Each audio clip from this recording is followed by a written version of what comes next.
अर्थ प्रकाश के दर्शकों का स्वागत है। हम एक ऐसी शख्सियत के साथ आज मौजूद है अपने स्टूडियो में जिन्होंने हिंदुत्व का मुद्दा उठाकर हिंदुओं की जन भावनाओं को लेकर एक केस जो है पुलिस को दिया है। वो मामला है भाजपा के राष्ट्रीय अध्यक्ष नितिन नबीन के खिलाफ, जो लखनऊ के दौरे पर गए थे और लखनऊ के दौरे के दौरान कथित तौर पर कहा जा रहा है कि हनुमान जी के भेष में एक युवक जो है उनकी सभा में, उनके रोड शो के दौरान आगे आगे चला, जिसको लेके इन्होंने केस में पुलिस के पास दिया है मामला और कहा है कि इससे हिंदुओं की भावनाएं कहीं ना कहीं आहत हुई हैं। तो हम जानते हैं ये शख्स हैं वासु रंजन, एडवोकेट हैं हाई कोर्ट में और अपना परिचय ये खुद भी देंगे। तो हम इनसे जानते हैं कि क्या मामला था पूरा। देखिए, सबसे पहले तो मैं अर्थ प्रकाश के तमाम दर्शकों का धन्यवाद करता हूं जो मुझे सुन रहे हैं। देखिए, आपने कभी सोचा था कि कभी भाजपा भी हिंदुओं की जो जन भावना है उसका अपमान करेगी? मैंने कभी नहीं सोचा था। देखिए, भाजपा के राष्ट्रीय अध्यक्ष नितिन नबीन जी लखनऊ में आते हैं और रोड शो होता है। उनके साथ पंकज चौधरी उत्तर प्रदेश भाजपा के अध्यक्ष रोड शो में शामिल होते हैं। यहाँ तक सब ठीक था, सारी पार्टियां रोड शो करती हैं और सबका अधिकार भी है। पर उसी रोड शो में 100 करोड़ हिंदुओं के आराध्य भगवान हनुमान जी के वेश में एक युवक को वहां नचवाया गया। रोड शो के आगे, ट्रक के आगे भारतीय जनता पार्टी का जो झंडा था उस युवक को जो हनुमान जी के वेश में था उसको दिया गया और 100 करोड़ हिंदुओं का अपमान किया गया। विश्व में बैठे हिंदुओं का अपमान भारतीय जनता पार्टी ने किया और इसको लेकर मेरी जो भावना है वो ठेस पहुंची उसको। और चंडीगढ़ में आज मैं जब उठा तो मुझे दोस्तों ने, मेरे साथियों ने वीडियो भेजी और चंडीगढ़ में मैंने जैसे ही उस वीडियो को देखा तो तुरंत मैंने इस मामले में डीजीपी चंडीगढ़ को और एसएसपी चंडीगढ़ को इस मामले में काउंसिल ऑफ लॉ की तरफ से शिकायत दी कि किसी कीमत पर हम अपने भगवान का, अपने आराध्य का जो अपमान है वह सहन नहीं करेंगे। लेकिन आपको लगता है कि एक अति उत्साह के अंदर अपने नेता के सामने जो कार्य करता है या पार्टी से जुड़े लोग हैं वो एक जो है उत्साहित होकर इस तरह का कदम उठा देते हैं, तो इसमें नेता का आपको लगता है कि कोई कसूर है? इसमें कसूर किसका है किसका नहीं, यह तो पुलिस में जांच के बाद पता लगेगा। पर जो प्राइमा फसाई जो देखने से साफ पता लग रहा है, ना तो नितिन नबीन जी ने उस युवक को रोका, ना पंकज चौधरी जो भाजपा के प्रधान है उन्होंने उसको रोका, ना जो आसपास और लोग थे उन्होंने उस हनुमान जी के वेश में जो व्यक्ति था उसे रोका, जबकि वो लगातार डांस करता रहा। जो 30 सेकंड की वो क्लिप है वो हृदय विदारक क्लिप है। उसने पूरे देश में जो हिंदुओं की जो भावना है भगवान हनुमान के साथ, और लखनऊ में ये कार्य हुआ, रामगढ़ी से 1 घंटा दूर लखनऊ है, अयोध्या में, जहां राम जी के दूत हनुमान जी को दिन रात पूजा जाता है। पर किसी कीमत पर भगवान हनुमान के साथ जो आज ये भगवान हनुमान को अपमान करने का कार्य जिसने भी किया उसके ऊपर कार्रवाई करवाई जाएगी और नितिन नबीन जी को इस कृत्य को होने से रोकना चाहिए था। वो पार्टी के राष्ट्रीय अध्यक्ष हैं, सबसे बड़ी पार्टी कही जाती है भारतीय जनता पार्टी है, पर आज भारतीय जनता पार्टी अगर ऐसा करेगी तो मुझे नहीं लगता कि आने वाले समय में भारतीय जनता पार्टी का कोई सम्मान लोगों में बढ़ेगा। लेकिन हिंदुओं की भावनाओं की आपने बात करी, हिंदुओं की भावनाओं तो उस मंदिर के अंदर जो घपला हुआ, जो पैसे की चोरी हुई, जो चंदे की चोरी हुई, उसको लेके उससे भी बड़ी भावनाएं आहत हुई। और वो हनुमान जी के भी जो है आराध्य है श्री राम, प्रभु श्री राम। तो आपको नहीं लगता कि उस मामले में केस आपको दर्ज करना चाहिए, ना कि इस मामले में? मैं बड़ी जिम्मेवारी के साथ कहना चाहूंगा कि उत्तर प्रदेश में सब कुछ ठीक नहीं चल रहा और भाजपा में भी सब कुछ ठीक नहीं चल रहा। मुझे ऐसा लग रहा है कि भाजपा कहीं ना कहीं अब जो कल्प्रिट लोग हैं, जो अपराधी लोग हैं, जो हिंदुओं के साथ खिलवाड़ कर रहे हैं लोग, उनको बचाने का काम कर रही है। और चंपत राय जो राम मंदिर ट्रस्ट के महासचिव थे, उनके खिलाफ सबसे पहला ट्वीट मेरा था कि उन्हें गिरफ्तार किया जाए और एसआईटी में, एफआईआर में उनके नाम दर्ज किए जाएं, जबकि आज दिन तक चंपत राय के खिलाफ कोई कार्रवाई नहीं की गई।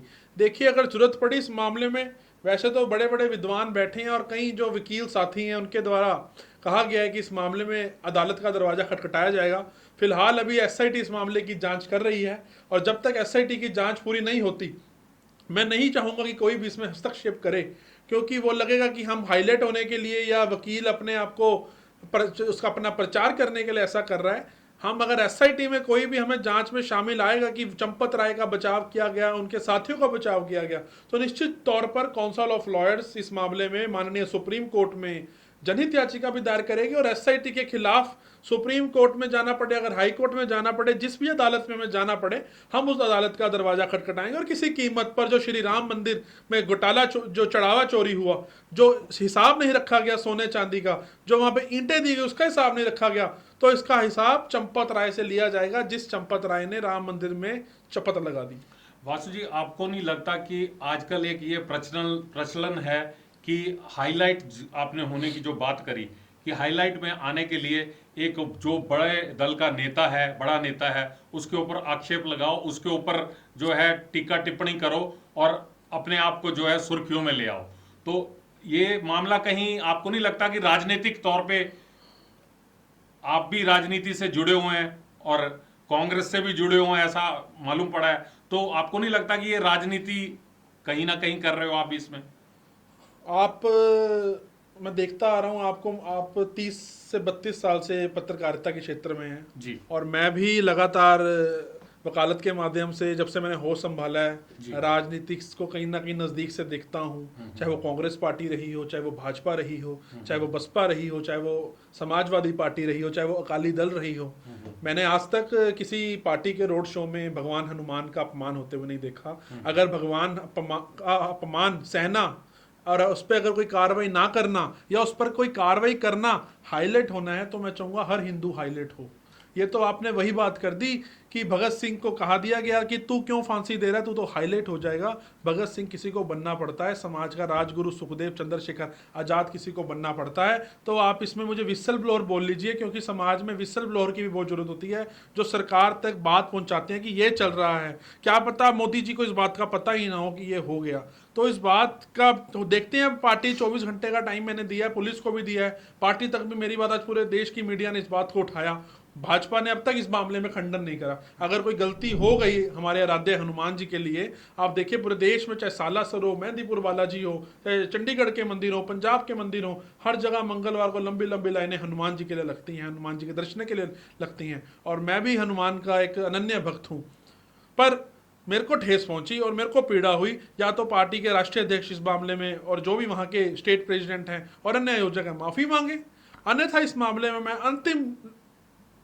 अंतिम समय तक, लास्ट, अगर मुझे सुप्रीम कोर्ट तक जब भी जाना पड़ा ना इस मामले में, मेरी लड़ाई की शुरुआत चंडीगढ़ से हुई और चंडीगढ़ अदालत में मैं केस दायर करूंगा। अगर इसमें कार्रवाई नहीं, पहले तो मैं एफआईआर दर्ज करवाऊंगा इस मामले में, क्योंकि प्राइमा फेसाई दिख रहा है कि वहां पे हनुमान जी के अपमान किया जा रहा है, हनुमान जी नाचते हुए दिखाए गए हैं और भारतीय जनता पार्टी का झंडा लेकर। तो ये मुझे लगता है साजिश के तहत हुआ है सारा कुछ, और हिंदुओं को दिखाने के लिए, एक हमारे माइंड में डालने के लिए, भाई भारतीय जनता पार्टी तो हिंदुओं की पार्टी है। पर ये दाम इस बार भारतीय जनता पार्टी पर मुझे लगता है उल्टा पड़ गया। भाजपा एक दुनिया की सबसे बड़ी पार्टी का टैग उसके ऊपर लग गया है और बहुत बड़ी संख्या में समर्थक भाजपा के साथ हैं। बहुत सारे राज्यों में सरकारें हैं और भाजपा के ऊपर लगातार विपक्षी ये भी आरोप लगाते रहते हैं कि जी इन्होंने सारी संस्थाएं अपने काबू में कर रखी हैं, चाहे वो पुलिस हो, चाहे वो सीबीआई हो, चाहे वो दूसरे महकमे हो, ईडी हो, इनका दुरुपयोग करके ऐसे आरोप लगते हैं। और उन आरोपों में एक कोर्ट के ऊपर भी कई बार आरोप लगते हैं कि कोर्ट भी जो है पूरी तरह से जो है निष्पक्ष भूमिका नहीं निभा रही।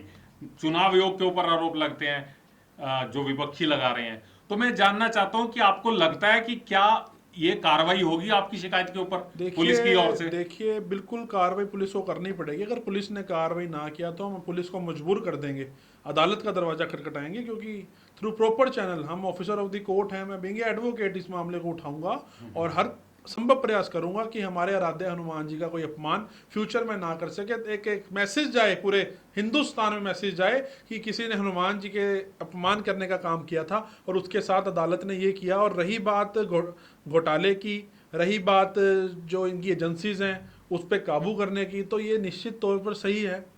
अगर चंपत राय का नाम एसआईटी में नहीं आया और अगर चंपत राय के ऊपर अब तक कोई कार्रवाई नहीं हुई, तो इससे साफ जाहिर हो रहा है कि भाजपा चंपत राय को बचाने का काम कर रही है और हिंदुओं की आस्था से खिलवाड़ करने का काम कर रही है। क्योंकि चंपत राय ने इस्तीफा दे दिया, इसका मतलब ये नहीं आप करोड़ों रुपए की चोरी कर दो, हिंदुओं की आस्था से आप खिलवाड़ कर दो और उसके बाद आप इस्तीफा देकर घर बैठ जाओ। किसी कीमत पर ये चलने नहीं दिया जाएगा। पूरा देश देख रहा है, लोग देख रहे हैं। और बात रही काबू करने की, तो एक बड़ी आपको गंभीर बात बताता हूँ भाई साहब। इसमें अभी थोड़े दिन पहले 7 जवानों का नाम आया जो ऑपरेशन सिंदूर में शहीद हुए थे। 1.5 साल तक वो जानकारी लोगों तक नहीं पहुंची। कोई राजनीतिक व्यक्ति, कोई भाजपा का व्यक्ति, कोई कांग्रेस का व्यक्ति उन लोगों तक नहीं पहुंचा, क्योंकि किसी भी विपक्ष के लीडर को पता ही था कि ऑपरेशन सिंदूर में ये लोग शहीद हुए हैं। और राजनाथ सिंह ने, रक्षा मंत्री हैं जो, उन्होंने संसद में झूठ बोला कि ये जो हमारे ऑपरेशन सिंदूर में कोई शहीद नहीं हुआ। मैं पूछना चाहता हूं, मेरे बड़े मन में पीड़ा इस बात की कि क्या उन लोगों जो शहीद हुए हैं उनके परिवार तक जाने के लिए भी अब भाजपा बताएगी? 1.5 साल बाद अब उनको मतलब मरहम लगाने का काम भी नहीं किया गया। हमारे उसमें कहते हैं संस्कृति में 13 दिन का जो समय होता है ना, जो भोग मृत्यु से लेके जो अंतिम अरदास तक का समय होता है, वो इसलिए रखा गया होता है ताकि जो घाव है ना हल्का हो जाए। क्योंकि जब घर पर लोग आते हैं, हालचाल पूछते हैं और मृतक के बारे में पूछते हैं, तो कुछ लोग अपने को बताकर, अपने लोगों से मिलकर उसका जो दुख है ना वो हल्का करने का प्रयास किया जाता है। पर भाजपा ने तो उन शहीद परिवारों को दुख हल्का करने का भी समय नहीं दिया और 1.5 साल तक उनको ऐसे चुप कर दिया जैसे कोई एक बंदर को नचाता है ना व्यक्ति, इस तरीके से अपनी डफली के साथ इस तरीके से उन शहीद परिवारों को बना दिया गया। तो ये छोटी छोटी बातें पूरा देश देख रहा है और आने वाले समय में देश ही चीज़ों का जवाब देगा। अब लोग उठ चुके हैं, मुझे देखकर कहीं और वकील भी उठेंगे, कहीं आमजन भी उठेंगे। देखिए, अगर आपको कुछ भी गलत लगता है, जहाँ सनातन का अपमान हो रहा हो, जहाँ हमारे हिंदुस्तान का अपमान हो रहा हो, जहाँ हमारी शहीदों की सोच का अपमान हो रहा हो, तो एडवोकेट वासु रंजन इस बारे में कार्रवाई करेगा। चाहे वो पंजाब का मामला हो, चाहे वो हरियाणा का मामला हो, चाहे वो दिल्ली का मामला हो। हर तरफ हम, जब मैं दिल्ली भी जाता हूँ, सुप्रीम कोर्ट भी जाता हूँ, हाई कोर्ट भी प्रैक्टिस करता हूँ, तो हर जगह जितना मेरे से बन पाएगा, जितना मेरे अंदर पोटेंशियल है, जितना मेरे अंदर हिम्मत है, तो मैं करूँगा। क्योंकि अभी हम युवा हैं और मैं भगत सिंह की सोच पर हमेशा पहरा देता हूँ। मेरे रोल मॉडल भगत सिंह, राजगुरु सुखदेव, चंद्रशेखर आज़ाद। मेरे को आज 50 शहीदों के नाम याद है और मेरे जहन में वो शहीद हमेशा रहते हैं। भगत सिंह की वो फांसी के फंदे को चूमना, चंद्रशेखर आज़ाद की वो गोली मारना अपने सर में, साइमन कमीशन से लाला लाजपत राय का लड़ना, करतार सराबा, उधम सिंह, ये सब मेरे जहन में है और मैं इनकी सोच पर काम कर रहा हूँ। अगर इनकी सोच पर काम करना गलत है और कोई समाज के में गलत काम कर रहा है वो उठाना गलत है, तो ऐसे काम मैं करता रहूँगा, ये गलत काम मैं करता रहूँगा। क्योंकि समाज को सही बनाना है और हम ऑफिसर ऑफ द कोर्ट हैं, हम एडवोकेट हैं और हमें समाज को दिशा और दशा दिखाना हमारा कर्तव्य है। पुलिस की जहां तक बात है, आपने शिकायत डीजीपी और एसएसपी को दी है चंडीगढ़ के, तो अगर वहां से कार्रवाई नहीं होती तो अगला कदम क्या होगा? हमने आज 24 आवर्स का टाइम दिया, 24 घंटे का, डीजीपी साहब को, एसपी साहब को। और कल मैं कोशिश करूंगा कि अगर मुझे समय मिल गया तो मैं एसएसपी साहब को इस बारे में बाय हैंड भी ज्ञापन सौंप कर आऊँगा, अपनी शिकायत सौंप कर आऊँगा। अगर फिर भी पुलिस ने इस मामले में कोई कार्रवाई ना करी तो हम इस मामले में बुधवार तक डिस्ट्रिक्ट कोर्ट चंडीगढ़ में अदालत में केस दायर करेंगे। एक आखिरी सवाल आपसे है कि आपने बात करी हनुमान जी की वेशभूषा में एक व्यक्ति जो है उस रोड शो के अंदर नृत्य कर रहा था, तो मैं जानना चाहता हूं कि रामलीला हर साल होती है हिंदुस्तान के अंदर और उसमें जो है राम की भी वेशभूषा धारण करते हैं और सीता माता की भी वेशभूषा धारण करते हैं, लक्ष्मण की भी वेशभूषा धारण करते हैं। तो आपको नहीं लगता कि ये भी उसी तरह का मिला जुला सा मामला है? और रावण को जो है हर साल दशहरे के त्योहार पे जो है दशानन को जलाया जाता है, तो ये प्रतीकात्मक जो है एक परंपरा चली आ रही है। मैंने कभी रामलीला में हनुमान जी को, श्री राम जी को, रावण को, लक्ष्मण जी को भारतीय जनता पार्टी के किसी झंडे के साथ तो नहीं देखा। और जब तक बात रही रामलीला की, तो रामलीला दशहरे के समय होती है, तो उस समय प्रॉपर एक हमारे पास समय होता है हमारे सनातन में, उस समय रामलीला दिखाई जाती है, लोगों को जागरूक किया जाता है। और रामलीला आज से नहीं चल रही, 100 कितने वर्षों दशकों से चल रही है। और मेरे दादाजी भी रामलीला में पाठ करते थे। मैं रामलीला का ना खिलाफ हूँ ना था। मैं ये जरूर कहता हूँ जो जागरण में जो झांकियां वगैरह आजकल चल रही हैं और रोड फुटपाथ पे लोग हनुमान बनकर, शिवजी बनकर पैसे मांग रहे हैं, हम इससे हमारा सनातन का अपमान हो रहा है। इसको लेकर एक कानून बनना चाहिए कि 8 साल 10 साल 12 साल से ऊपर कोई भी बच्चे को हम झांकी के रूप में लेकर आए, ताकि हमने एक रूप ही देना ना, वो बच्चे को दे दें, क्योंकि बच्चा एक भगवान का रूप ही माना जाता है। तो वो बड़े बड़े लोग वो नहाते नहीं धोते नहीं, कैसे कैसे वो लोग क्या कर रहे हैं, कैसे कर रहे हैं, तो ये सारी चीज़ों को देखना चाहिए। सरकार को भी इस तरफ ध्यान देना चाहिए। अगर मैं जो जागरण में झांकी करते हैं लोग, देखो मैं किस सबका व्यवसाय है, वो भी उससे रोटी कमाते हैं। मैं किसी की रोटी के लिए नहीं बोल रहा कि आप कैसे क्या कर रहे हैं, पर एक मर्यादा में रहकर सब कुछ होना चाहिए, क्योंकि ये हिंदू धर्म है। ये बड़े हमें 2000 साल पहले स्वामी आदि गुरु शंकराचार्य ने हमें दिया था।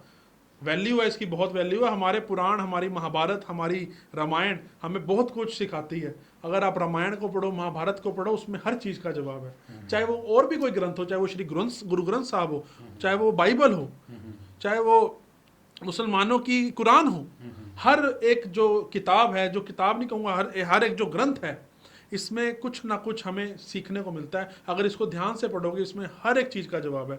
तो ये हिंदुत्व की बात नहीं है, ये हमारे सनातन की बात है। और मैं हमेशा से कहता रहा हूँ कि कट्टरता ना मेरे अंदर थी ना मेरे अंदर है। मैं मुसलमान की टोपी भी डालने को तैयार हूँ, मैं सिख की पगड़ी भी डालने को तैयार हूँ, और तिलक तो मैं बचपन से लगाता आ रहा हूँ। पर कट्टरता जरूरी है।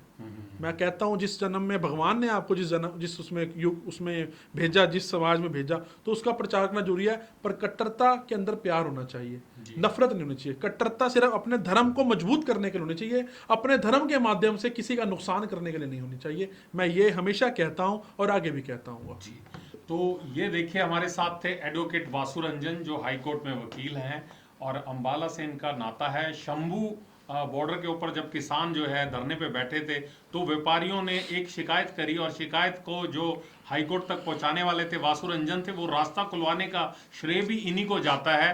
तो शंभू के बॉर्डर से जब किसानों को हटाया गया, हटाने के बाद वो रास्ता खोला गया और सुचारू रूप से ट्रैफिक चल पड़ा, तो वो श्रेय इनको जाता है। और अब इन्होंने हिंदू जागृति की बात करी है। वो बात ये करी है कि हिंदू अब जाग गया है। हिंदू भले ही सहिष्णु और उदार प्रवृत्ति का रहा हो, लेकिन उसमें अब कट्टरता भी जरूरी है। कट्टरता इसलिए जरूरी है कि कोई भी हिंदू धर्म का अनादर करके, उसके देवी देवताओं का अनादर करके चला जाता है और उसके ऊपर कोई कार्रवाई नहीं होती, और उसी कार्रवाई को लेके ये एक संघर्ष कर रहे हैं, एक विसल ब्लोअर की भूमिका निभा रहे हैं। इनका कहना है कि कम से कम अपने धर्म की इज्जत करो, उसकी रक्षा करो, उसकी मान मर्यादा रखो, उसको जो है एक सीमा से बाहर मत जाओ। उसकी मर्यादाओं को अगर तोड़ोगे तो कहीं ना कहीं पूरे समाज को, पूरे धर्म को नुकसान पहुंचेगा। और इसी हिंदूवाद की और इसी हिंदुत्व की ये बात कर रहे हैं, और इसीलिए इन्होंने जो है नितिन नबीन के ऊपर एक मामला दिया है यहाँ चंडीगढ़ पुलिस को कि इनके ऊपर केस दर्ज किया जाए, क्योंकि वहां पे हनुमान की वेशभूषा में एक शख्स जो है भाजपा का झंडा लेकर डांस कर रहा था, नृत्य कर रहा था, जिससे कि इनकी भावनाएं आहत हुई हैं। इनका कहना है कि मेरे साथ साथ हजारों हिंदुओं की भावनाएं आहत हुई हैं। साजन शर्मा, कैमरामैन श्रवण के साथ अर्थ प्रकाश के लिए।